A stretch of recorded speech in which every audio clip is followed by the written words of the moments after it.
morning, everybody. It's me. I'm down here in Des Moines and I'm getting ready to go on my walk.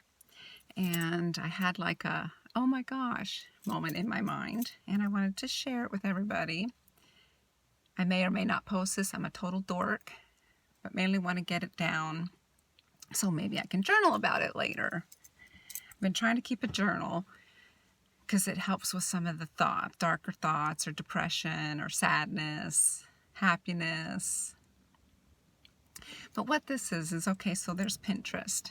And I have a folder and it's quotes of happiness. You know, the path to happiness. Happiness comes from within. About 100 Buddha quotes. And I'm like, yeah, whatever, Buddha. Okay, so I come across this one this morning and it's, I can't say it probably exactly and I don't have it in front of me. This is completely not scripted. But it's from Emerson, Ralph Waldo Emerson, and it goes along the lines of the purpose of life is not happiness, but the purpose of life is just being useful and kind and compassionate. Live a life that makes a difference towards maybe somebody else. So he totally doesn't say it like that. That's just how I interpreted it. And I'm just like, okay, I think he's onto something. So stick with me here. About a year ago, I started volunteering at Hallmark Manor. It's a nursing home in Federal Way. And thank you to my friends Lakeisha and Darla for giving me a personal reference and getting my foot in the door over there.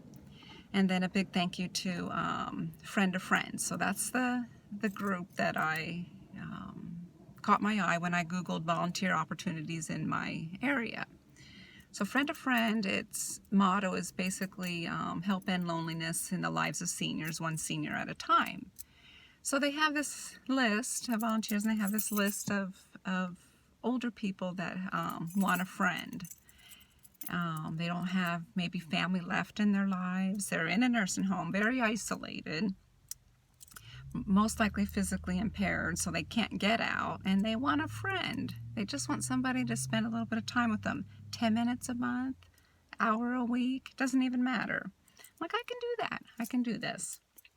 And I'm totally not trying to push it on anybody. I don't push politics, I don't push religion, I don't push my own little thing. You want to be me for sure. So anyway, every Saturday I leave work. I got about an hour to kind of get my mind off of work and into this world I'm going to enter into, this nursing home. And I've been, go in the nursing home, and Friend of Friend matched me up with two people, Aline and Donna. Donna, I go Saturdays because that's bingo, and Donna loves bingo, and Aline loves bingo too. But Donna can't use her arms or legs, so when I go in, I'm like her hands to move, the pieces on the bingo cards. And Aline, she's at our same table, and she's completely self-sufficient. That she sits with me because I'm her friend. And anyway, you go into this home. And it took a little bit of getting used to, but there's always kind of a little smell. It's a smell. And the sights, you see a lot of people in their wheelchairs. Most people are than not. Some have electric ones, some have to kind of push themselves along. Some don't know whether they're coming or going. Some just sit in the hall staring at something new like me. And so I show up to let them stare at me. If they weren't helped out of bed and put in their chair and put in the hall, they pretty much would just see what's inside their room always. And that's pretty isolated. And just to have somebody see them and say hi, and sometimes I get a smile back, sometimes I get a hi back, sometimes I just get a blank stare. It's all good. Well, anyway, it started out with Aline and Donna, and as the year has gone by, it seems like I have so many more friends. I interact with quite a few of them now. Got to know them all and their personalities. Every single one of them is different. Every single one of them at one point in time were like me, had all this life outside of the four walls that they're in. James, you know, he's my favorite. He's in his 90s, and he tells me when he sees me, "You make my heart soar all the way to the ceiling and beyond." And he used to be a pilot, so he thinks a lot about the beyond in the skies. One time he met me, and he was waiting for me. He had a picture of his wife in his lap.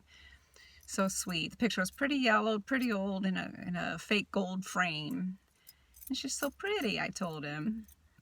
And then there's Dan. He's a character. He likes to flirt. Marshall, another character. He plays bingo too. He likes to call bingos when he doesn't have a bingo. Jerry, he's a boater. He had a boat on Lake Union. Vladimir, he's a sweetheart. Vladimir likes to say, "You dropped something," when I see him, and I'll look down and I didn't. He likes to trick me. And Becky loves children's books, and thanks to Catherine and George, my brother and sister, they've sent me books, and I save one for every week to give to her if I see her. If I don't see her, I save it till I do see her. It's a simple act, just giving a book, being useful. And I've got a couple Shirleys. I call the one Shirley with the pigtails. The other Shirley has a son, and he visits.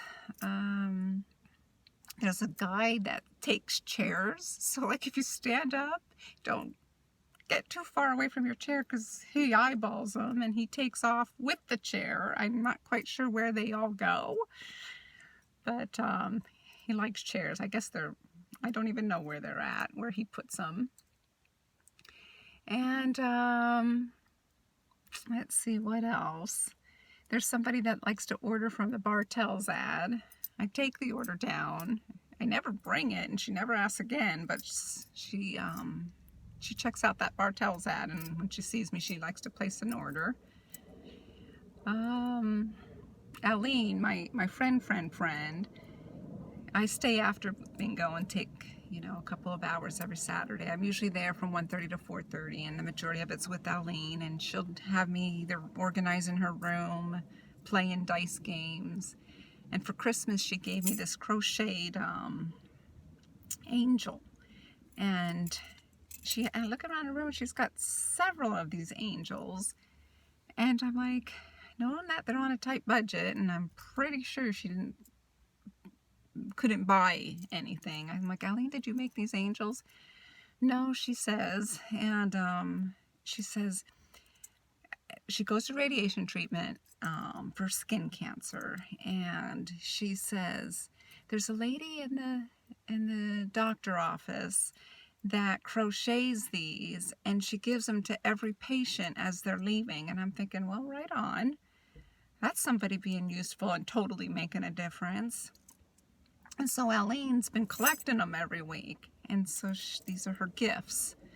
And I got one, and I love it, and now it's in my Christmas stuff, and it's a double kind of meaning to me since my mom crocheted.